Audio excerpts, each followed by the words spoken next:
tenim amb nosaltres a la Maria Esteve, que és la presidenta del Comitè Científic Assessor d'ECO Catalunya, també és membre de la Societat Catalana de Digestiu i també és membre del Grup Espanyol de Trabajo en Crónico Ulcerosa. I l'hem trucat avui perquè ens parli una mica de la situació que tenim els malalts de malaltia inflamatòria intestinal envers tota la situació del coronavirus que ja ha entrat a Catalunya. Molt bona tarda, Maria. Hola, Àlex, què tal? Molt bé, Maria, moltes gràcies. Abans de començar a entrar en matèria, m'agradaria presentar-te degudament. Llavors hi ha una sèrie de puntualitzacions que hauríem de fer. Sí. Hem de dir que ets una de les persones que està dissenyant els plans estratègics o l'estratègia o la metodologia perquè a nivell europeu s'estandaritzi les bones pràctiques mèdiques per evitar que els malalts de cronicolitis tinguin el virus de la grip.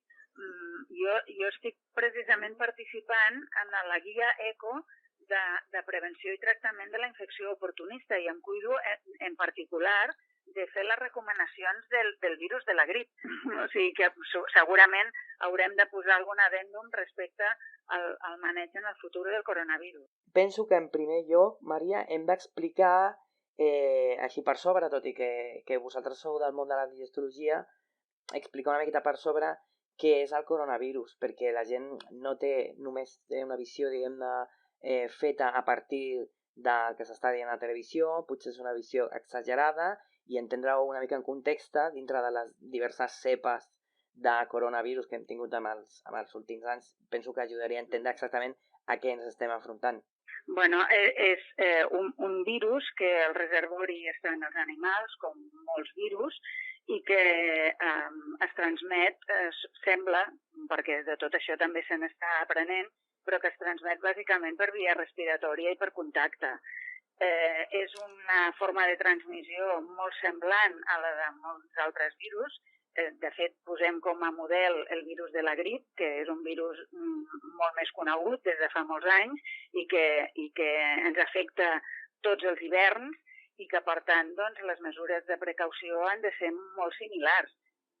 La diferència és que el virus de la grip fa molts anys que està entre nosaltres, que, per tant, se li tenen les mides molt ben preses, i en canvi doncs, el coronavirus doncs, és un virus nou en aquest sentit, que infecta per primera vegada els humans. Produeix uns símptomes respiratoris i alguns casos, igual com del virus de la grip, es poden complicar fonamentalment fent sobreinfeccions bacterianes en forma, per exemple, de pneumònies. Això, doncs, quan afecta a persones més vulnerables, doncs pot comportar riscos i això és el mateix que veiem cada any amb el virus de la grip, o sigui, exactament igual. La gent això li costa molt entendre, perquè un virus que en principi té una mortalitat o un nivell d'amenaça que seria equivalent, ara podem discutir una mica els números, però que seria equivalent a la grip, la gent el que no està entenent és com s'estan fent unes mesures tan dràstiques o tan exagerades. L'única diferència és que s'ha intentat evitar que, igual com passa amb el virus de la grip, es convertís en una pandèmia, perquè això obligarà, igual com passa amb el virus de la grip, cada any a prendre mesures de prevenció i la idea era intentar-lo erradicar i que no es cronifiqués. Sembla que és possible que no es pugui evitar, però bueno, finalment el que farem, o el que faran els experts en aquest sentit, serà trobar una vacuna, igual com ens vacunem del virus de la grip, doncs probablement ens haurem de vacunar del coronavirus. I això és el que hi ha. Vull dir que si finalment es converteix en una pandèmia, com passa amb el virus de la grip, doncs, bueno, s'haurà de trobar una vacuna per protegir-nos enfront d'aquest virus, igual com es fa amb molts altres.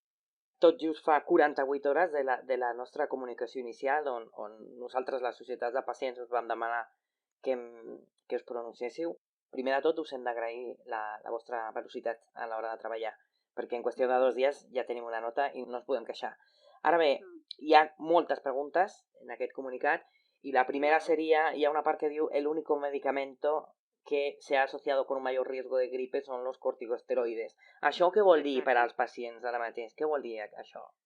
Bueno, s'ha trobat en un estudi que va avaluar més de 100.000 pacients i es va avaluar si aquells pacients que tenien malaltia inflamatòria i que estaven prenent diversos tipus d'immunosupressors, si els immunosupressors estaven relacionats amb un increment d'infecció pel virus de la grip. I el que es va veure és que el risc d'infecció s'associava sobretot en aquells pacients que estaven tractats amb corticosteroides, però en canvi no es va trobar un augment del percentatge d'infecció en aquells pacients que estaven tractats amb tiopurines, és a dir, per exemple, l'imurel o la mercaptopurina, o els fàrmacs biològics.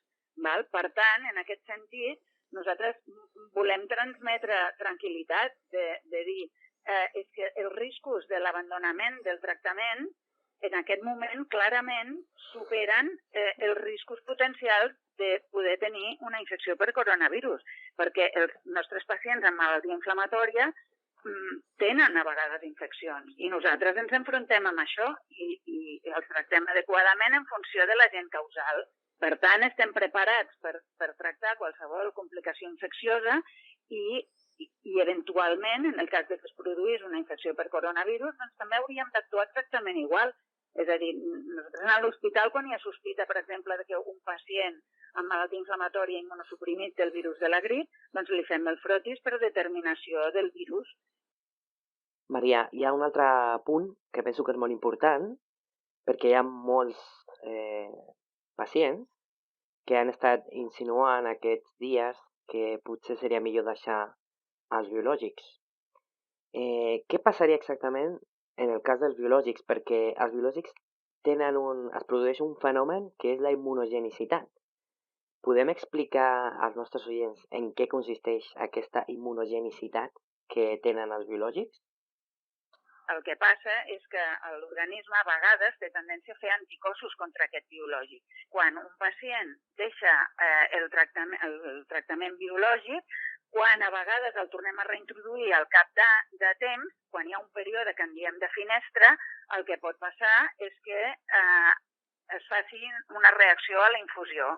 Val? És a dir, tots aquests abandonaments, quan no són abandonaments pautats, programats i decidits de manera conjunta i que ho tinguem previst, doncs ens compliquen moltíssim el maneig dels pacients i el que ens preocupa és que hi hagi pèrdua d'eficàcia als fàrmacs que després, quan els tornem a reintroduir, no es pugui recuperar. En definitiva, els riscos de l'abandonament terapèutic per una eventual infecció, que el més probable és que no es produeixi, realment superen de molt els riscos inherents a la infecció, que el que se sap és que, en general, és una infecció molt benigna.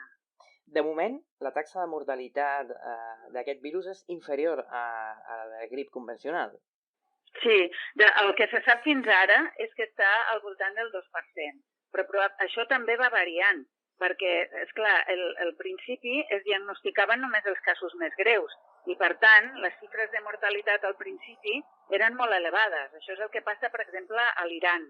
A l'Iran, que és un lloc on el sistema sanitari és dolent, llavors el que passa és que s'ha diagnosticat bàsicament aquells casos que eren molt greus i, per tant, el percentatge de mortalitat a l'Iran és molt elevat. En canvi, en els països europeus, el percentatge de mortalitat està baixant. Inclús és molt probable que quan es diagnostiquin massivament tots els casos, els percentatges de mortalitat estiguin al voltant de l'1% o menys. És a dir, que tot això depèn, els percentatges de mortalitat depenen molt del nombre de casos que es diagnostiquen. Si es diagnostiquen tots, el percentatge de mortalitat baixa. Clar. Si només es diagnostiquen aquells casos més greus, els percentatges de mortalitat són més elevats. En aquest moment el que sabem és que els percentatges de mortalitat estan més o menys igual als que es produeixen amb el virus de la grip. I per això les persones que no estan habituades a treballar amb dades i amb estadístiques de supervivència, etc., quan veuen les estadístiques es poden portar ells mateixos a una enganyifa. Clar, les xifres sempre s'han de posar en context i a vegades doncs, es malinterpreten, igual com es parla a vegades doncs, també del risc de patir infeccions, etc., que totes aquestes coses s'han de posar en context, és a dir, risc no vol dir que risc una mica més elevat no vol dir que sigui la norma, doncs els percentatges d'infecció, de complicacions i de mortalitat doncs, també s'han de posar en context.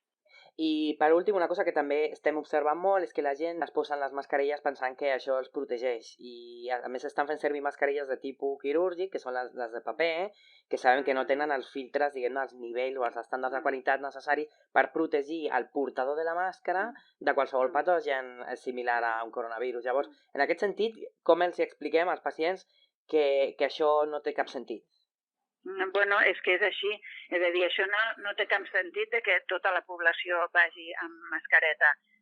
Quan hi ha un cas de sospita d'infecció, aleshores és aquest el que s'ha de posar una mascareta i s'han de posar mascareta i després altres mesures de protecció, per exemple, bates impermeables, guants, el personal sanitari que està atenent aquests pacients, però a la població general és que no té cap sentit, perquè a més és això que tu dius, o sigui, s'estan utilitzant mascaretes que no protegeixen enfront d'aquest virus i després, clar, quan són mascaretes d'aquestes tan fines, es fan malbé en relativament poc temps i pot ser pitjor perquè dona una sensació de falsa seguretat. El que és molt important és la higiene, sobretot la higiene de superfícies en llocs on hi ha hagut alguna persona que pot estar contagiada.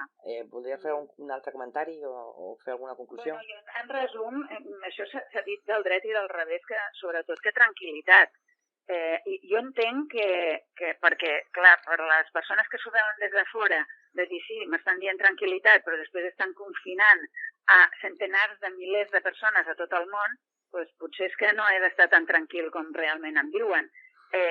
Jo vull transmetre de veritat aquesta tranquil·litat, perquè això es fa per intentar que aquesta infecció no cronifiqui. Clar, si ens poguéssim treure de sobre aquest virus i no haver d'estar-hi pendent cada any, doncs seria una bona cosa. O sigui que és una mesura més general, de protecció general de la població, que no pas el risc individual de cada persona. Val? És a dir, que en aquest sentit jo, de veritat, igual com la resta d'autoritats sanitàries, etc., que ens estan transmetent tranquil·litat, i és que és veritat. O sigui, és una infecció que afecta a tot el món, però que, a més, o que pot acabar afectant a tot el món, actualment hi afecta a molts llocs, però sobretot la sort que tenim és que estem en un lloc on el sistema sanitari funciona, i que funciona per tothom, perquè hi ha sanitat universal. Que hem fet comunicats escrits, el mateix, o sigui, ho vam escriure, ho vam acabar de fer a mitges entre el Xavier Calvet i jo. Avui a les 7 del matí li he enviat dues coses mínimes corregides i aleshores immediatament ho he enviat a GTQ.